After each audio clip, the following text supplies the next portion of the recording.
Berlin, December 1944. The city no longer looked like the capital of an emperate. It was a carcass of brick and ash. Smoke crawled across the winter sky, wrapping itself around the ruins like a ghost that refused to leave. Yet somewhere deep beneath those broken streets, in a fortified bunker where electric lights still flickered and typewriters still clattered, men continued to speak as if victory were only one more shipment away. Around a large oak table, senior officers from the Kriegsmarine leaned over a map of the world. Their uniforms were pressed, their voices sharp, but their eyes betrayed fatigue, the hollow stare of men pretending not to know the truth. The order was read aloud in clipped German. Operation Caesar. Priority 1. The plan was a desperate gamble conceived in the final breath of a collapsing Reich. Japan, the last surviving ally, had pleaded for help: blueprints for jet engines, metals for weapon production, and strategic materials that only Germany could still provide. Berlin responded with a gesture of pride disguised as loyalty. A single submarine, U-864, would carry the technology of the future across the oceans to a war that was already lost. It was to be the longest and most secret voyage of any U-boat ever built. Far from the chaos of the capital, inside the submarine pens at Kiel, the cold air smelled of oil and seawater. Welders' sparks danced like dying stars against the steel ribs of the vessel. Floodlights burned through the gloom, revealing the sleek, armored hull of a Type IXD to submarine longer, heavier, and more capable of endurance than anything that had come before it. This was not a hunter.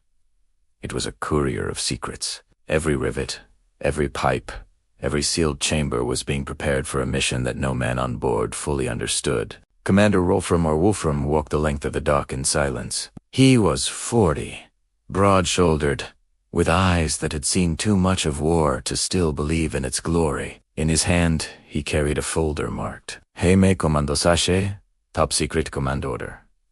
Inside were the full details of Operation Caesar, the route to Japan, the rendezvous points along the Norwegian coast, and the list of cargo to be loaded. It was a strange cargo for a submarino: torpedoes in the forward hold, only sealed containers of mercury, wooden crates marked optical instruments, and small metal boxers of unknown design. Wolfram stopped beside the hull and ran his gloved hand along the cold steel. It was solid, unyielding like the Reich had once seemed, but beneath his hand he felt the vibration of something fragile, something doomed.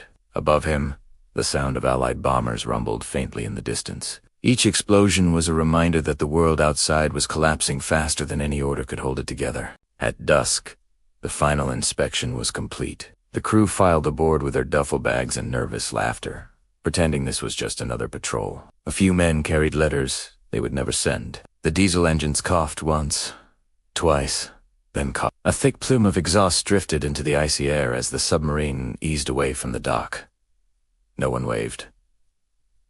No one cheered. In the command room, Wolfram unfolded his orders once more, the paper trembling slightly between his fingers.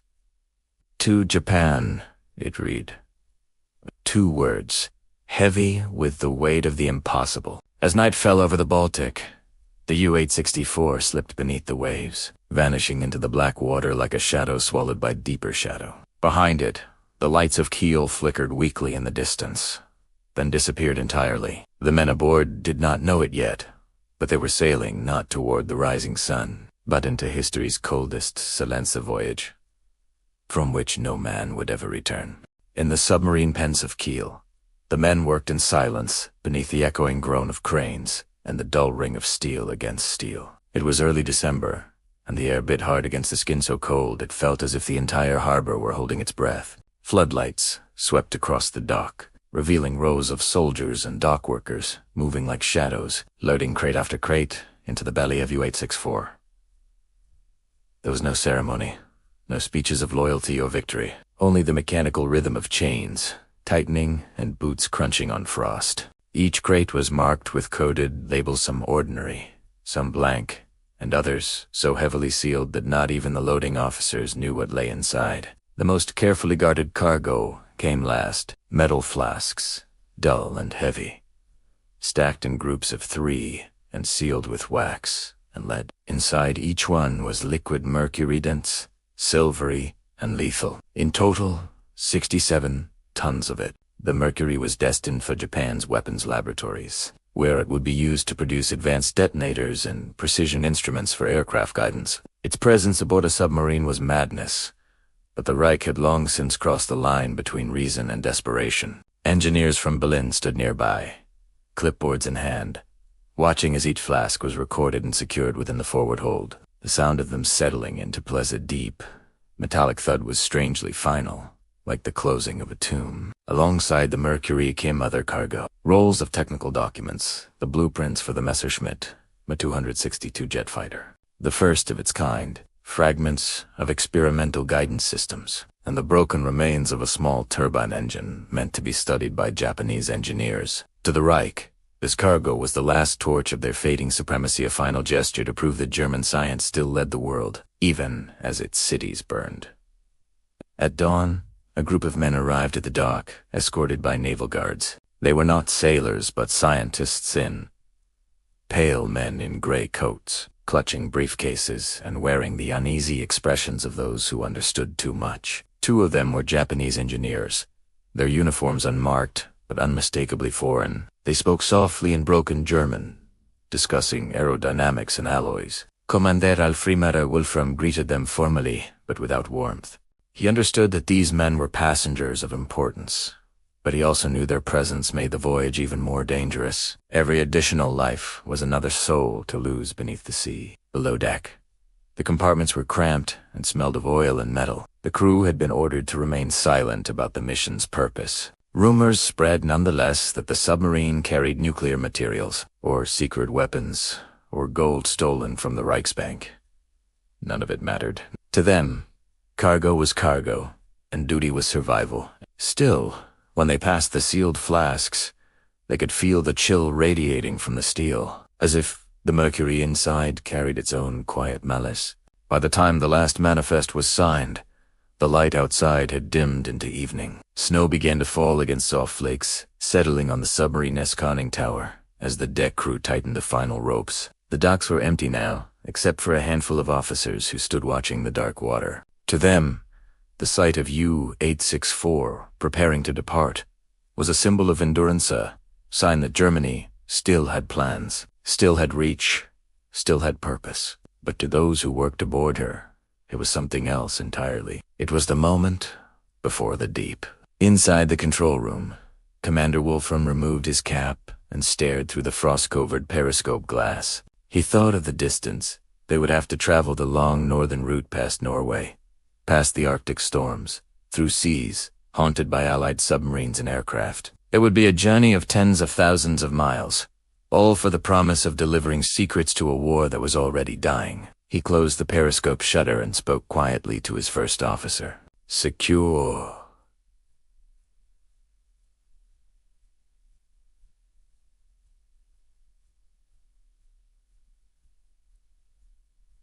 Cargo. Prepare for departure at first light.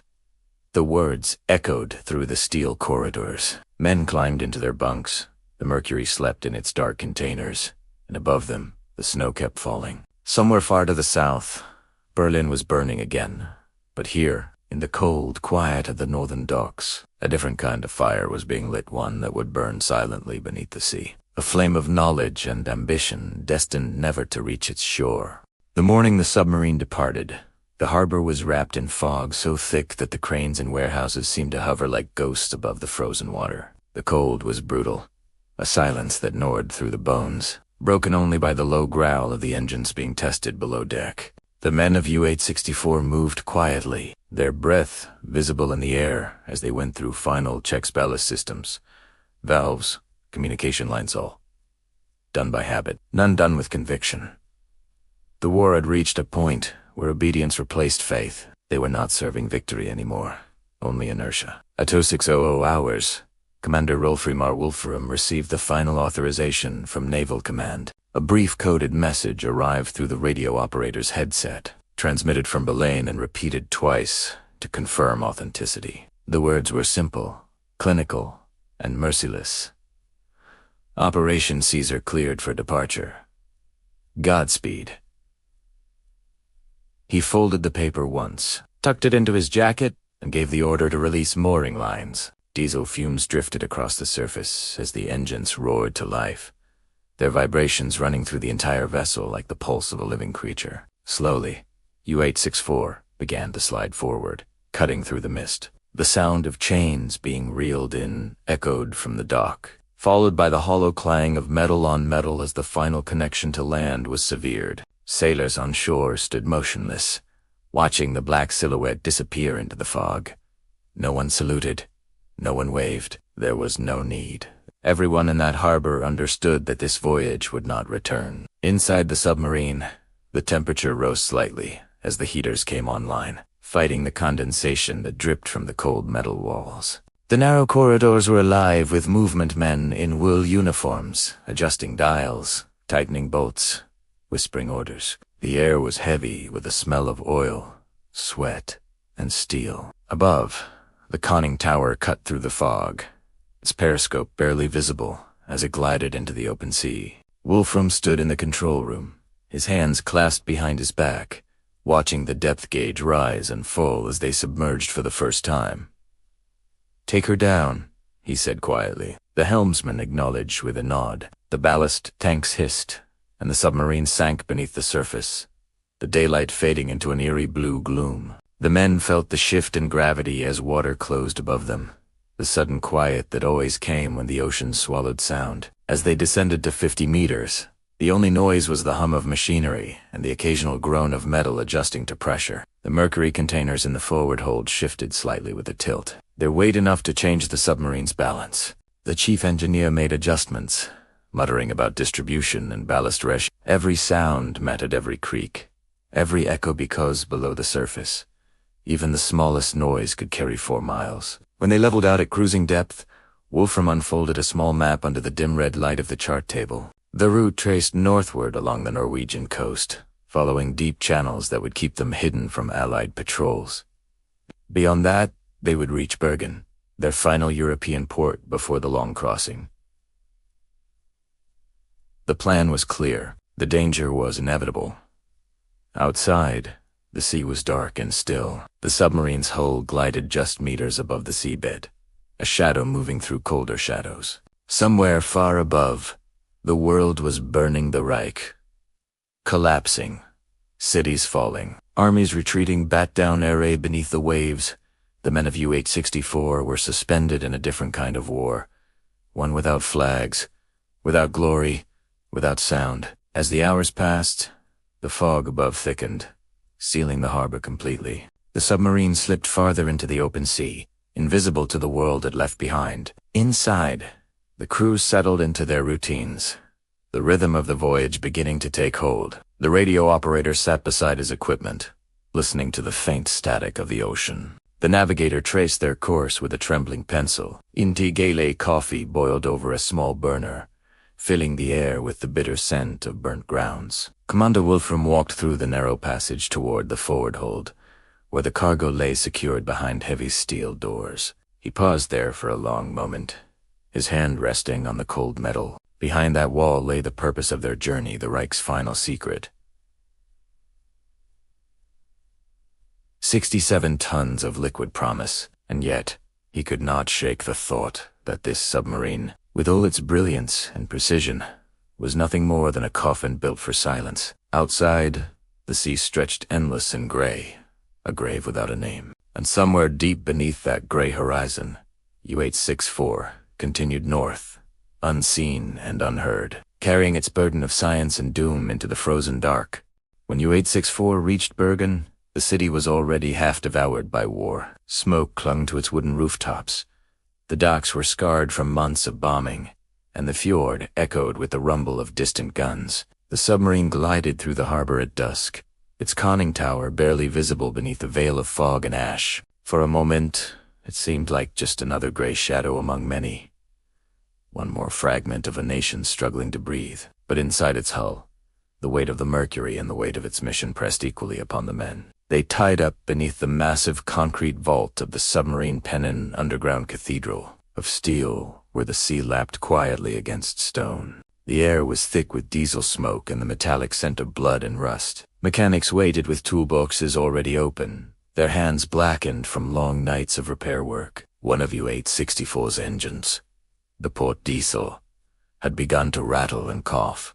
Its bearings damaged somewhere during the journey north. The engineers spoke quickly, their words sharp and low. Commander Ralphrima Wolfram listened without expression. He knew what they meant. The submarine was wounded before it had even begun its true voyage. That night, Allied bombers came again. The air raid sirens screamed through the city, echoing off the mountains and fjords. The first explosions arrived moments later deep. Thunderous concussions that made the entire pen tremble. Dust rained down from the ceiling as the men dove for cover. Outside, the harbor erupted in light, columns of fire reaching into the sky. Through a crack in the armored doors, they could see the silhouettes of other submarines burning on the surface, their hulls split open like carcasses. The sea itself seemed to boil. Inside the pen, U-864 shook violently as a bomb landed somewhere nearby. The blast sent a shockwave through the water, slamming into the submarine's side. The lights flickered out for a heartbeat, replaced by the orange glow of emergency lamps. Pipes rattled. Valve Z said, and somewhere deep within the hull came the unmistakable sound of metal, giving way a low, painful groan. The engineers rushed to the engine room. One of the cylinders had cracked. The vibration of the machinery now produced a dull knocking rhythm, like the pulse of a dying animal. When the all-clear finally sounded hours later, Bergen was burning. Ships smoldered in the harbor, and the sky glowed red. Even past midnight, from deck Wolfram watched the reflection of the flames on the water. Every instinct told him to stay, to wait for repairs, to ensure the boat was sound before risking the open sea. But every day spent in port was a day closer to discovery. The British had broken codes before. If they suspected the mission, they would hunt him down before he ever reached the Arctic. By morning, the engineers confirmed the worst. They could repair the engine enough to function, but not enough to silence the knock. The submarine could still travel it, just could not hide its sound. That rhythmic tapping would echo through the ocean wherever it went, a heartbeat betraying its position to anyone listening. Wolfram weighed his options in silence, pacing the narrow control room as frost crept along the periscope glass. At noon, he made his decision. The cargo was too valuable, the mission too critical to delay. "We sail tonight," he said. The officers exchanged glances, but obeyed without question. The mechanics worked through the afternoon, tightening bolts, sealing cracks, praying their work would hold. When darkness fell, U-864 slipped from the pen once more. The harbor was quiet now, the smoke from the fires drifting low over the water like a funeral shroud. The submarine's engines started with a reluctant growler. Wounded one still knocking, steady and mournful. The crew stood at their stations, faces pale in the dim red light, listening to the metallic rhythm echo through the hull. It sounded almost like a heartbeat, and some of them, in the privacy of their thoughts, imagined it was the pulse of death itself following them into the sea. As the gates opened and the boat glided into the fjord, the city behind them faded into shadow. The mountains rose on either side, black and immense, swallowing the last glimmers of firelight from Bergen. Commander Wolfram gave one final glance toward the shore toward the homeland now reduced to ruin and then turned away. "Take her down," he ordered. The ballast tanks hissed. The submarine descended beneath the surface, leaving behind the burning city and the cold, indifferent stars. The sound of the damaged engine followed them into the depths, an unending rhythm, slow and steady, like a clock counting down the hours of their fate. By dawn, the coast of Norway was a fading blur behind them, and the open expanse of the North Sea stretched ahead gray, endless, and merciless. The submarine moved at low depth, tracing the underwater contours of the seabed, her damaged engine producing that faint, rhythmic knock that echoed through the hull like the beating of a heart buried beneath the waves. Commander Ralphrima Wolfram sat alone in the control room, the red lamps casting long shadows across his face. The sound of that knocking haunted him. In a world where silence meant survival, the U-864 was announcing her existence to every enemy within 100 miles. The men spoke little. Each understood what the noise meant. A healthy submarine was ghost silent, invisible, untouchable, but their boat was limping through enemy waters like a wounded animal. bleeding sound into the ocean. Even the youngest sailors, those who still clung to superstition, began to whisper that the boat was cursed that. The mercury itself carried a hex. They avoided the forward compartment where the cargo lay, as if it radiated something unholy. When Wolfram passed through, they lowered their eyes. He didn't correct them. Perhaps they were right. Outside, the sea was rough, and the waves above crashed against the hull in rhythmic violence. Every sound was amplified down here. The groan of metal under pressure, the hiss of the ballast tanks adjusting, the distant thud of the ocean itself pressing in. The navigator traced their route northward along the Norwegian trench, plotting a path that would keep them hidden from the Allied patrol zones. But he knew that no chart could protect them from sound. Somewhere out there, British submarines listened. Hydrophones pressed against the cold water, waiting. That evening, as the submarine passed beneath a storm, the sea above churned like molten lead. The surface swells were so violent that they sent tremors through the hull, shaking dust from the ceiling. In the mess hall, coffee spilled across the tables, and a wrench clattered to the floor, the noise startling everyone. Even the chief engineer, a man who had seen years of patrols, muttered a curse. "This sea wants us," he said under his breath. "She's calling." Wolfram heard him. He said nothing. Instead, he returned to the radio compartment, where the operator sat hunched over the receiver, scanning the static. The air was filled with crackling noise and faint whispers of coded transmissions. Somewhere in that chaos, perhaps, the Allies were speaking too, sending signals he could never decipher. The thought unsettled him.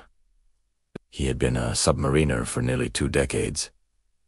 He had hunted convoys in the Atlantic, stalked ships through the darkness, but this mission felt different, haunted in a way he couldn't name. In his logbook, he wrote only one sentence that night.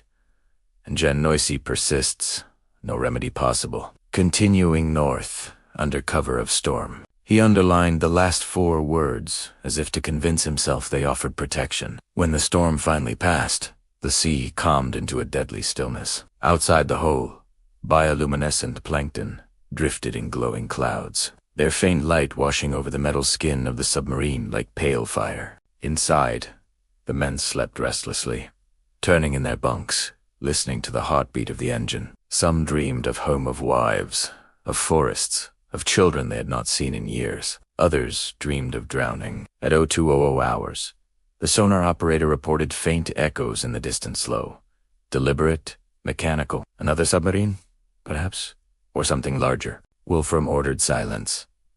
The engines cut. The U-864 drifted, suspended in the dark water like a ghost, refusing to move. The crew held their breath, every muscle rigid. In that kind of quiet, even the human body becomes a threat. The sound of a heartbeat can feel deafening. Minutes stretched into eternities. Then, slowly, the distant sound faded away. Perhaps it had been a false reading, or perhaps the sea had simply chosen not to reveal the truth. The commander gave the order to restart the engines. The knock resumed immediately, steady, hollow, mocking. They continued northward toward Fedge, unaware that in the icy waters ahead, another submarine was already listening. The HMS Venturer, a British hunter armed with intelligence from Bletchley Park, was patrolling those same coordinates. Its commander, Lieutenant Jimmy Londers, had received word of a German U-boat, carrying mysterious cargo, something worth finding, something worth sinking. As U-864 moved through the darkness, her heartbeat echoed through the water, and somewhere beyond the horizon, another heartbeat began to answer. The hunter had heard the hunt. The ocean, vast and merciless, was about to draw them together. Far to the northwest, beneath the gray surface of the Norwegian Sea, the British submarine HMS Venturer glided silently through the depths. Inside its narrow steel shell, Lieutenant Jimmy Londers, a man barely 30 years old but already seasoned by a dozen Atlantic patrols, leaned over the chart table. The cabin smelled of diesel and sweat, and the only light came from the dim red glow of the instruments. Every sound was magnified: the whisper of the hydrophones, the steady hum of the ventilation fans, the faint crackle of the intercom. In that atmosphere, silence was not just discipline. It was survival. Launders had been at sea for weeks. He knew these waters, the fjords, the reefs, the cold that could bite through a man's bones. His orders were vague, but urgent. A German U-boat is believed to be transporting special materials to Japan. Intercept and destroy, if possible. Intelligence from Bletchley Park had revealed fragments of coded transmissions, but no one knew what the cargo was. All that mattered was that it must never reach its destination. As dawn approached, the operator at the hydrophones raised a hand. "Captain," he whispered, "there's something out there." Launders moved closer, listening through the headset. It was faint, distant, but unmistakable, a rhythmic metallic thud, repeating every few seconds. He adjusted the dial, filtered the static, and listened again.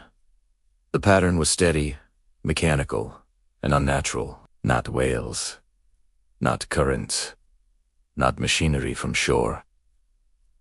A submarine. He stood motionless for several seconds, his mind calculating, measuring. "Bearing?"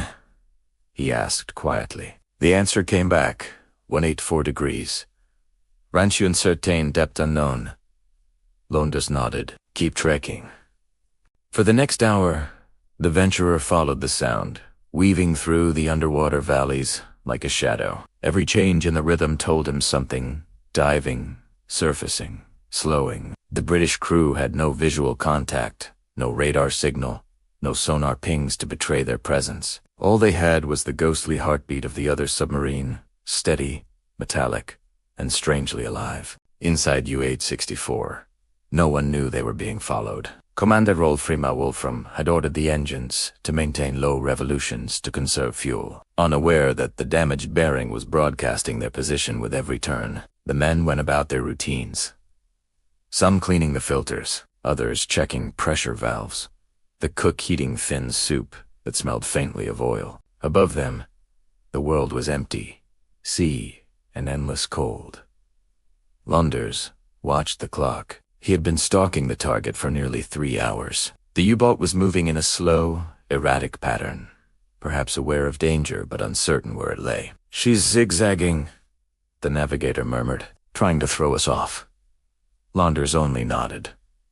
"Good," he said. "Let her dance." Every minute brought them closer. The British submarine crept along at 3 knots, adjusting its depth to match the echo's drift. The tension inside the control room was a physical weight, pressing against their chests. Sweat beaded on foreheads despite the cold. No one spoke above a whisper. The men knew that one wrong sound could reveal them. Then, suddenly, the echo grew louder. The damaged engine on U-864 coughed once, then resumed its uneven rhythm. Launders closed his eyes, picturing the scene in his mind, the German submarine somewhere ahead, invisible in the dark, moving cautiously, unaware that death was following a few hundred meters behind. He straightened, turned to his crew, and spoke softly. "We have her." The room went still. The crew understood what that meant. There would be no surface battle, no warning shot, no mercy. This would be a hunt in absolute silence, one submarine against another, both blind, both submerged. Both prey in the ocean would favor them. As HMS Venturer adjusted its course, Launders began to plan what had never been done before in the history of naval warfare: to sink another submarine underwater without ever seeing it. He knew it was madness. He also knew it was possible. All it would take was patience, calculation, and a single, perfect shot through the blind black heart of the sea. For 3 hours, the two submarines circled each other in silence, invisible hunters in an ocean too vast to notice their struggle. On board HMS Venture, the tension had settled into a heavy stillness.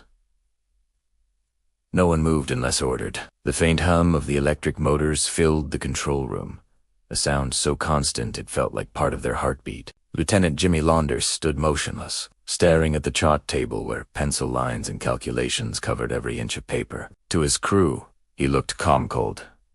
Even but inside, his mind was racing faster than any engine. What he was about to attempt had never been done before. No commander in history had ever fired torpedoes at another submarine while both were fully submerged. It was not part of any naval training or manual. Traditional submarine warfare relied on ambush from the surface, on visibility, on sight. But here, in the shadowy depths near Fedge, Launders would have no eyes-only sound, mathematics, and instinct. He leaned over the chart, his pencil scratching quietly. Target depth approximately 160 feet, he said softly. Speed 4 knots, steady bearing. Course north, north.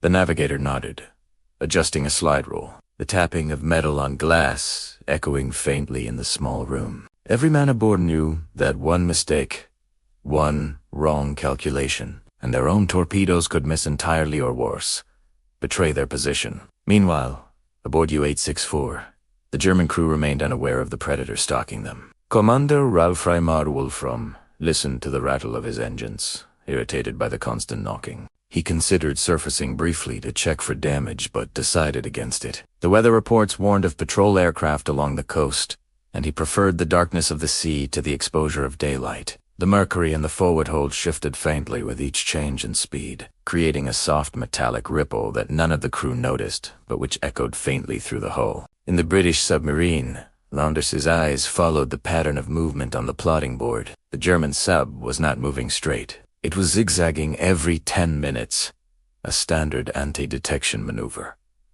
that made the shot nearly impossible. To hit a moving target underwater, one had to predict not only where it was but where it would be in the future. He drew a thin line across the chart and whispered, almost to himself, 4 torpedoes, 4 depths, 4 chances. The order was given in calm, deliberate tones. Prepare tubes 1 through 4. The crew moved quickly but quietly, every motion practiced and mechanical. The torpedo room was stifling, the air thick with grease and sweat. Sailors loaded the weapons with precision born from repetition, the heavy metallic bodies sliding into their chambers with dull, echoing clicks. Set depth intervals, Launders continued. First, torpedo shallow. Second, deeper. Third and fourth, progressively down. The idea was to create a fan of death through the water, one that will catch the German sub, no matter how it maneuvered. The men at the firing controls glanced at each other. They knew what this meant. It wasn't just a risky maneuver, it was madness. But Launders's voice carried no hesitation. We have the range, he said quietly. We have the pattern. We fire by mathematics. At 12:12 p.m., he gave the first order. Fire 1. The submarine trembled as the torpedo shot forward, a violent hiss of compressed air echoing through the hull. The first weapon sped away into the darkness, its propeller trail vanishing almost instantly. Fire 2. Another hiss, another shudder. Fire 3. Fire 4. 4 weapons now moved silently through the cold water, each at a different depth, each set with a timed interval between them. On board U-864, the sonar operator's head snapped up. Captain, he said urgently. Underwater disturbance. Wolfram's heart froze for half a second before training took over. Torpedoes. Hard to starboard.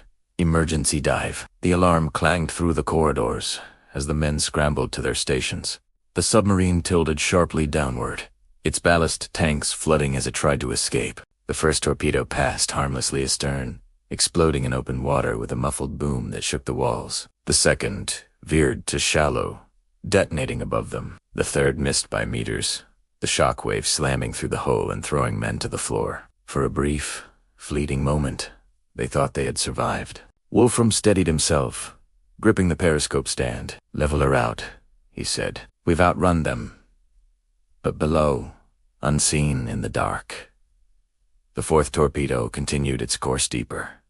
Slower, steady as fate, it struck near the aft section of U-864, where the damaged engines still pulsed. The explosion was instant and absolute. The hull split open like paper, and the sea poured in with crushing force. Lights shattered. The pressure hull collapsed, and every sound turned into one unending roar as water devoured air, metal, and life. Aboard HMS Venturer, the sound of the explosion rolled through the hydrophones like thunder. Launders didn't speak. He stood with his hands behind his back, staring at the chart where his pencil marks ended in silence. He had done it, the impossible shot. But there was no triumph, no applause, no celebration, just the heavy stillness of realization. Somewhere below, 73 men had ceased to exist. The hunter had found the hunted, and the ocean had taken them both into its memory. The sea swallowed the light, the sound, and the men in seconds. In that instant, U-864 ceased to exist as a machine and became a wound in the ocean, a sudden void where pressure, fire, and steel collided. The explosion ripped through the aft compartments, crushing metal as if it were paper, sending fragments of the hull spiraling outward into the cold abyss. Within the forward section, the few who hadn't been instantly killed had only moments to understand what was happening. The lights flickered once, twice, and then vanished completely, plunging them into a blackness so deep it felt physical. Water burst through the ruptured seams in violent torrents. It came in waves, each one colder and heavier than the last, battering the walls and extinguishing every breath. The mercury containers in the cargo hold broke free of their restraints and began rolling through the flooding chamber, their steel casings clanging against one another in chaotic rhythm. One struck a wall, split open, and released a stream of silver liquid that glimmered briefly in the emergency light before vanishing into the dark flood.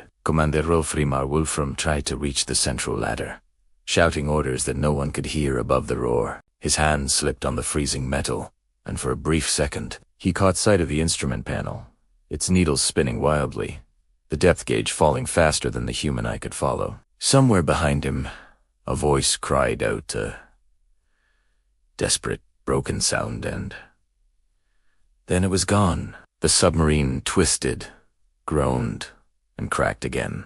Outside, the pressure increased rapidly. The remaining air pockets compressed, the steel hull bending inward, like ribs under an invisible hand. The noise it made was not an explosion, not a scream, but something worse, a long, low wail that rose and broke as the ocean completed its work. In less than a minute, U-864 was no longer a vessel but 1,000 fragments of torn metal, falling silently through the dark.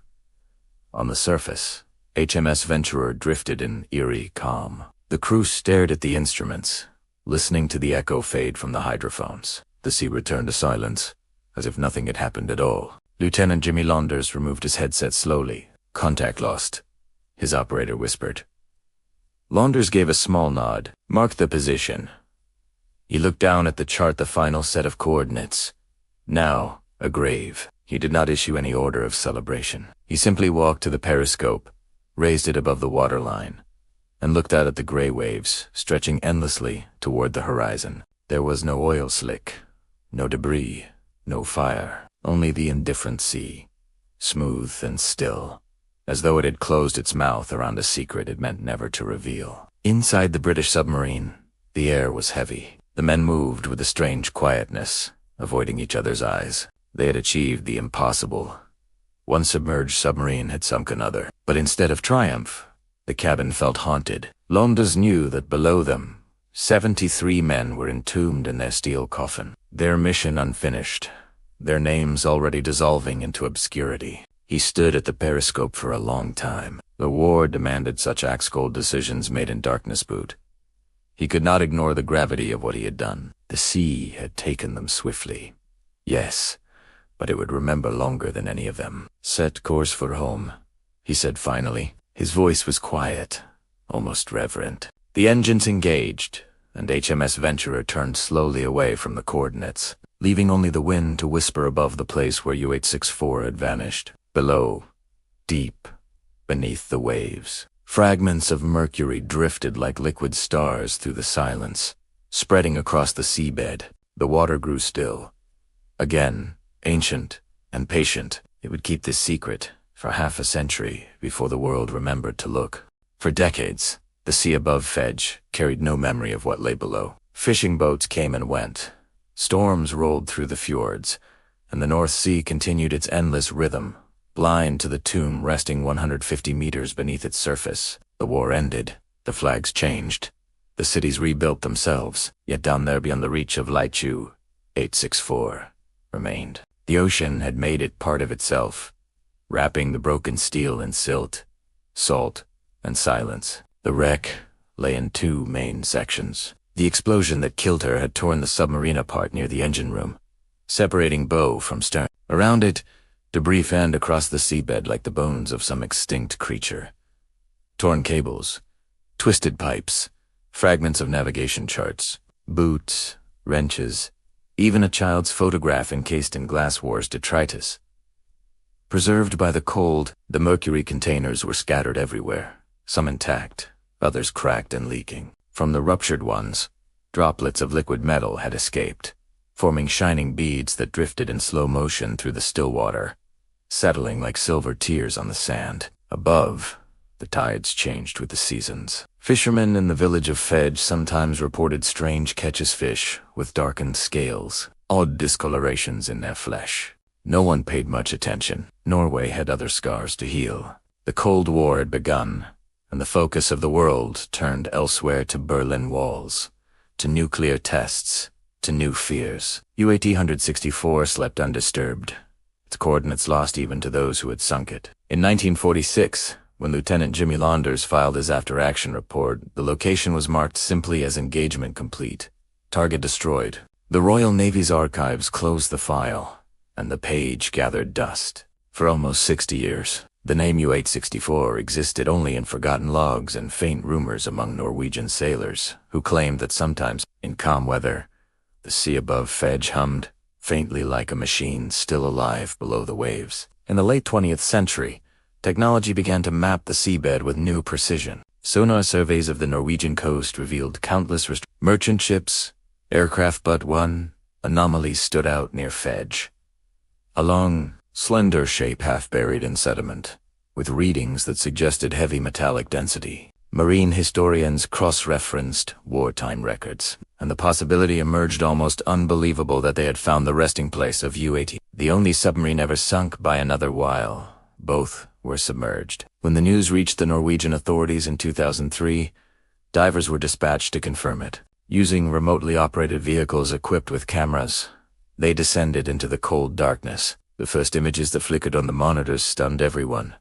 The unmistakable outline of a German conning tower, the numbers still faintly visible under layers of rust. The hull was broken, but inside, the shapes of machinery and crew bunks remained hauntingly preserved. Helmets floated like empty skulls. Instruments still hung from their mounts. Pointers frozen mid-dial. It was a time capsule of death. But as the cameras moved closer, the divers noticed something else: thin, silvery streams rising from the seabed, drifting like smoke in the water. At first, they thought it was light, reflecting off sediment. Then they realized what it was. Mercury, still leaking from the containers after nearly 6 decades. The cargo meant to help Japan win a dying war had outlived both empires and become a poison in the sea. Marine biologists soon confirmed the danger. Tests showed elevated mercury levels in the surrounding sediments and in fish caught nearby. The wreck was not just a relic. It was a slow, leaking wound. Each year, an estimated 4 kilograms of mercury seeped into the ecosystem. Scientists described it as a toxic time bomb, one that could remain active for centuries if disturbed. In Fedge, fishermen began avoiding the coordinates. The older ones called it the Silver Grave, while the younger ones simply marked it as a forbidden zone. Yet despite its danger, there was also reverence. Locals left flowers at the harbor memorial not just for the 7 Germans who died, but for the strange, tragic irony of their fate. A mission meant to bring technology in alliance. Now, remembered only for the poison it left behind. The sea above U-864 remains quiet. No marker buoy identifies the site. No sonar beacon calls attention to it. It lies beneath shifting layers of sand and silt, its story half forgotten, its cargo still whispering. And though the surface is calm, the water down there moves with a different rhythm, as if the ocean itself remembers the beating of that broken engine, the sound that once betrayed it, echoing forever in the deep. The rediscovery of U-864 in 2003 was supposed to be a triumph of maritime archaeology, a story of closure, a chance to write the final line in a forgotten chapter of the war. Instead, it reopened a wound no one had expected to still be bleeding. When the first reports reached the Norwegian government, they spoke not of relics or history, but of mercury contamination, of poison quietly escaping into the sea for nearly 60 years. What lay beneath the waters off Fedge was not merely a wreck. It was a time bomb, a toxic echo of the war that refused to die. The initial dives confirmed the scale of the problem. The cameras sent down from research vessels showed the wreck split into two massive sections, one lying at a slight angle, the other buried deeper in sediment. Between them, the seabed shimmered faintly with silvery streaks that looked almost beautiful until one realized what they were. When the remotely operated vehicle's light beam touched the sand, it reflected tiny droplets of liquid mercury, forming delicate shapes before dissolving into the dark. The scientists on deck stared at the monitors in silence. It was mesmerizing and horrifying all at once. The containers that once held 67 tons of mercury had long since ruptured. Many were still intact, their steel shells pitted and corroded, but sealed. Others had been torn open by the explosion or the slow, corrosive hand of time. Every shift of the current sent a faint cloud of metallic vapor drifting across the seabed. The poison was patient heat. Didn't need to move quickly. It only needed to endure. Environmental scientists estimated that around 4 kilograms of mercury were leaking from the wreck every year. That may not sound like much, but in the delicate balance of marine life, it was catastrophic. The mercury was being absorbed into plankton, then into fish, then into larger predators. The contamination climbed a food chain, invisible but relentless. For the people of Fedge, whose livelihoods depended on the sea, it was a quiet betrayal by history itself. Meetings were held. Scientists, engineers, politicians, and naval officers gathered in Bergen and Oslo to discuss the options. Could the wreck be raised? Some argued just that the only way to stop the contamination was to bring the submarine to the surface and remove it piece by piece. But others warned that such an operation could trigger disaster. The mercury was fragile, the containers unstable. Disturbing the wreck could release far more poison into the water, undoing everything they hoped to prevent. In one of the government hearings, a Norwegian marine biologist said quietly, "The ocean remembers. If we move her, she will answer." It was a poetic warning, but also a scientific one. The seabed around U-864 had become part of the wreck itself. The mercury, the metal, the mud, they were fused together, inseparable. Meanwhile, word of the discovery spread beyond Norway. Newspapers in Germany and Britain picked up the story, often framing it with irony, how the cargo that was meant to strengthen an alliance had instead poisoned the sea. That breathe Italiano. Survivors of the Kriegsmarine, now old men in their 80s, read about it in quiet disbelief. Some wrote letters to the Norwegian authorities, asking that the site be left untouched, calling it a grave, not an environmental hazard. "Our comrades still rest there," one veteran wrote. "Do not disturb their peace." The people of Fedge were torn between two truths. The wreck was both a tomb and a threat. On calm days, fishermen could sail directly above the site and see nothing but flat, gray water. No buoy marked the position. No memorial broke the horizon. Yet beneath their boats, 150 meters down, the remains of 73 men lay intertwined with steel, fuel, and mercury. In 2009, after years of debate, the Norwegian Coastal Administration made its decision. The wreck would not be raised. Instead, it would be entombed, sealed forever beneath a thick layer of sand, gravel, and rock. It would become part of the earth again, buried beneath the same sea that had taken it. Ships began arriving at the site, carrying tons of material. Slowly, methodically, they dropped their cargo into the deep, building a blanket of stone that would smother the wreck, locking the mercury inside. For weeks, the work continued in silence. There were no ceremonies, no speeches, no flags. When it was finished, the site looked like nothing at all, just another patch of seafloor. But the maps now carried a red mark, a quiet warning: "Do not disturb." And so U-864 vanished for the second time. Once, it had been destroyed by fire and steel. Now, it was buried by its own memory. The ocean above Fedge looked the same as ever, cold, gray, indifferent, but something beneath it had changed. History had been covered over, not erased. The poison would remain trapped beneath the sand, perhaps for centuries, perhaps longer. The scientists said the problem was solved, that the mercury would stay sealed, but the fishermen still avoided the area, steering wide of the coordinates, whispering to one another as they passed. They said that in certain weather, when the sea was calm and the engines were quiet, you could still hear a faint knocking sound coming up from below, slow, steady, and metallic, like the ghost of an engine that never stopped. It was the sound of U-864, still there beneath the waves, still keeping time in its silent grave. The years that followed brought no peace to the waters above Fedge. Though the wreck had been sealed beneath tons of stone and sand, the sea is never still, and time is never merciful. Currents shifted, storms stirred the seabed, and the mercury continued to find its way into the world slowly, invisibly, but relentlessly. What had once been a war machine had now become an open wound beneath the surface, bleeding metal into the veins of the ocean. Scientists returned to the site regularly, lowering sensors and probes through the gray water. The readings were always the same to eye. Samples taken from the seabed showed concentrations of mercury far beyond safe limits. Fish in the region carried traces of it in their flesh, and environmental reports began to speak of bioaccumulation, the silent march of poison through the food chain. What had begun as a military secret had become an ecological tragedy. For the people of Fedge, the war had never truly ended. Their children grew up hearing two kinds of stories, one about the heroes of Norway's resistance, and another about the submarine that slept beneath their island, turning the sea around it into something to be feared. They called it simply Suvs, the Silver Sea. Fishermen still cast their nets there, but some refused to eat what they caught. The government issued safety advice. Markets tested every shipment of fish, and through it all, the ocean kept whispering the same truth.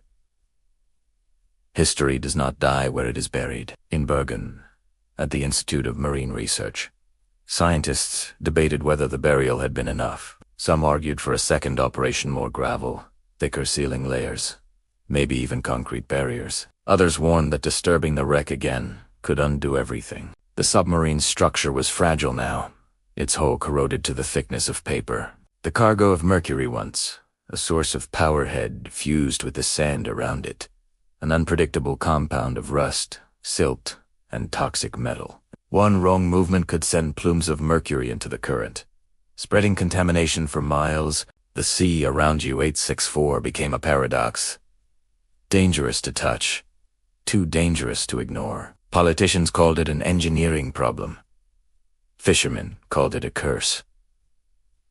But to the divers and marine biologists who had seen the images of the wreck up close, it was something else entirely, a relic of madness, a symbol of how far humanity would go in pursuit of war, and how long the consequences would linger. The images taken by remotely operated vehicles showed the wreck entombed beneath its artificial mountain. But even under that weight, parts of the hull remained visible. You could still make out the faint outlines of the conning tower, the ghostly curves of the torpedo tubes, the skeleton of a machine that once defied the sea and now belonged entirely to it. The light from the ROVs glimmered across the stones, and when the camera panned down, the seabed still sparkled faintly with specks of silver, the droplets of mercury that had escaped burial. They shimmered like stars in reverse, constellations of poison frozen in black water. One Norwegian diver described it later. It was like looking at a graveyard made of mirrors. Every surface reflected your own face back at you. It was beautiful, and it was terrible.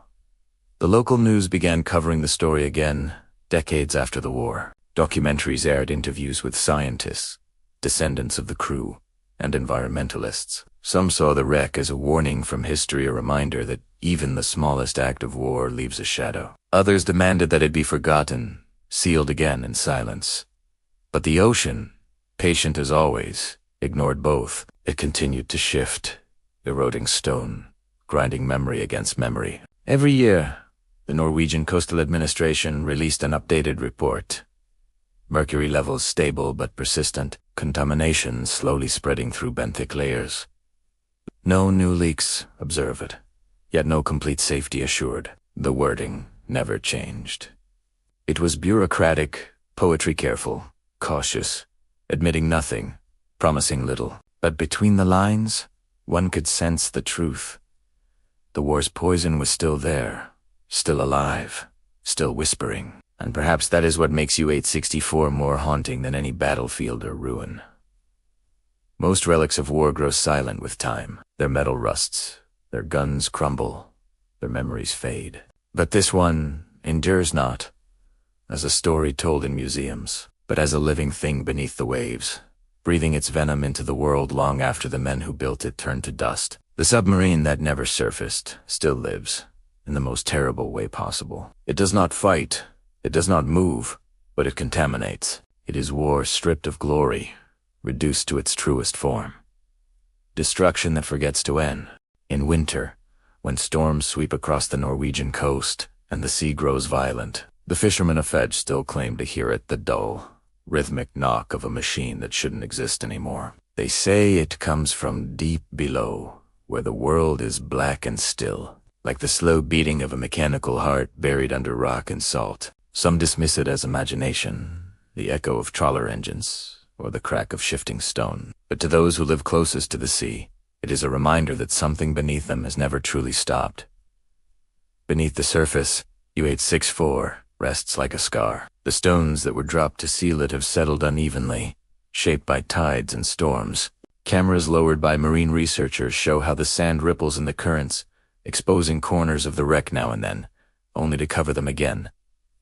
The hull has corroded almost completely. You can see through parts of it, into the empty chambers where the crew once lived. A rusted oxygen mask still hangs from a pipe. A mug lies half buried in silt. A leather boot floats gently, tethered by a strip of decayed cloth. Time has made the submarine both fragile and eternal decaying, yet refusing to vanish. The mercury is fused into the soil, forming strange metallic veins that pulsed with reflected light when touched by RAW cameras. It looks like molten silver, trapped in stone, like frozen lightning. To scientists, it is a chemical hazard. To unknown else, it's something closer to our deadly beauty, sculpted by war and water. In Oslo, debates continue quietly. Some politicians argue that U-864 should be left entirely to the sea. That disturbing it further risks catastrophe. Others insist on a full removal, saying that leaving it means passing on danger to generations unborn. Reports are written, budgets proposed, deadlines missed. But the ocean does not wait for paperwork. Every year, another fragment breaks off the wreck and drifts away, carried north by the slow-moving current, joining the eternal circulation of the North Sea. In 2020, a new survey revealed that the mercury levels in nearby sediments had risen slightly. The scientists' conclusion was careful, measured, continued monitoring required. But locals understood what that really meant. The wreck was waking again. Little by little, nature was reclaiming what man had tried to bury. Meanwhile, the story of U-864 began to capture imaginations far from Norway. Historians wrote books, documentaries aired on European channels. Their titles, somber. The Submarine That Wouldn't Die, Mercury Ghosts of the North Sea. They showed archival footage of the HMS Venturer, of Lieutenant Jimmy Launders, calmly reporting his kill. Unaware that his act would haunt the ocean for a century, they told of Colonel Ralph Remar Wolfram, the commander who went down with his men, carrying an empire's last desperate secret to the bottom of the world. But no photograph, no sonar scan, no documentary can truly capture what lies there. Because U-864 is not just a wreck-it, it's a conversation between war and nature. It is iron whispering to water, mercury whispering to life, history whispering to memory. It asks a question that no one has yet answered. Can the past ever truly be contained? Divers who have approached the area tell of this strange calm that settles over them near the site. The water grows colder. The sound from the support vessel fades. Even the usual clicks of marine life fall silent. One diver wrote in his journal, "It's like descending into time itself. You can feel the weight of all those men, all that metal, all that guilt pressing down. And then, when you turn on your light, the sea shows you what's left, silence made visible." Each year, wreaths are cast into the waves by the Norwegian Navy, quiet gestures, with no ceremony, just respect. The flowers drift for a few minutes, then sink, disappearing into the same silence that took the men in 1945. Up on the surface, the wind continues to howl across the fjords. The sea keeps its secrets, the fishermen keep their distance, and beneath it all, 73 men remain at their posts, frozen in time, sealed in steel and mercury, guardians of a war that was never truly buried. Because in truth, U-864 is not only the story of a submarine, it is the story of humanity's arrogance. The illusion that we can end where we start, that when war finishes on paper, it also ends in the world. But the sea knows better. It remembers everything. It keeps what we try to forget. And somewhere, deep below, the knocking continues. In the depths, no light moves anymore. Only pressure and cold shape the silence. On clear days, the fishermen of Fedge say that the water over the wreck looks different, flatter, heavier, as if the surface remembers what lies beneath. Tourists rarely come here. There are no signs, no buoys, no memorial stones. Only a circle and a naval chart marks the spot. But in the town's small museum, behind glass, there is a single relic. A rusted brass compass recovered from a nearby troll net. It still points north, though no one knows if it's true north or some echo of another kind of direction. One that leads back to 19... Historians now call the sinking of U-864 the first underwater duel in history. Students read about it as a tactical milestone. But those who live with the wreck do not speak of tactics. They speak of restlessness. They say that when the tide changes and the wind rolls in from the Atlantic, you can smell iron in the air. They say it is the scent of the past, refusing to die. Far from Norway, in quiet archives across Britain and Germany, letters from the two commanders rest side by side. Landes official report nicht. Factual, without a single flourish, and Wolfram's last handwritten note, never sent, found in a copy of Goethe recovered from another U-boat of his flotilla. If we fail, let the sea take us swiftly. It forgives all errors. The irony of that line has aged poorly. The sea forgives nothing. It only preserves. Modern engineers visit Fedge now and then, bring in new instruments that map the seabed in colored light. They publish diagrams showing the wreck like a skeleton under glass, its ribs traced in sonar blues and yellows. The data files are clinical, but every contour is a human story. Each dent in the hull is a moment of terror frozen forever. Every rivet is a name that no one remembers. At night, when the port lights glow faintly through mist, the fishermen tell their children the tale differently. They say that below their boats lies a city of steel, men still standing to attention, their uniforms made of salt, their faces turned toward the surface, waiting for orders that will never come. It frightens the children, but it also teaches them respect for the ocean, for history, for the idea that nothing built by war ever truly rests. And so the story continues, moving quietly between generations, between charts and myths. Somewhere beneath that gray horizon, the mercury still seeps, drop by patient drop, writing the slowest diary in the world. And the sea endless, watchful, keeps turning the page in the quiet corridors of naval museums and history forums. The story of U-864 is told as a victory of precision, a British commander's brilliance, a first-of-its-kind underwater kill. The headlines called it the perfect shot beneath the waves. But the truth that lingers at the bottom of the North Sea is not one of triumph. It is one of consequence. What happened near Fedge in February 1945 did not end that day. It simply changed shape. The war went on beneath the surface, silent, invisible, chemical. By the 2020s, U-864 had become something more than a wreck. It was a mirror that reflected not just the face of war, but the face of mankind itself. Ingenious, ruthless, and endlessly forgetful. Scientists still traveled to the site, mapping it with submersibles and sending up cores of contaminated sediment. They analyzed the readings, wrote their reports, and always ended the same way. Mercury levels remain elevated. The seafloor now looked less like a grave and more like a landscape of rust. The Submarine's shape had softened under the pressure of time. Parts of its hull had collapsed entirely, exposing interior corridors that had not seen air since Roosevelt and Churchill were alive. Cameras slipped inside them, gliding past corroded instruments, shattered periscopes, twisted bed frames.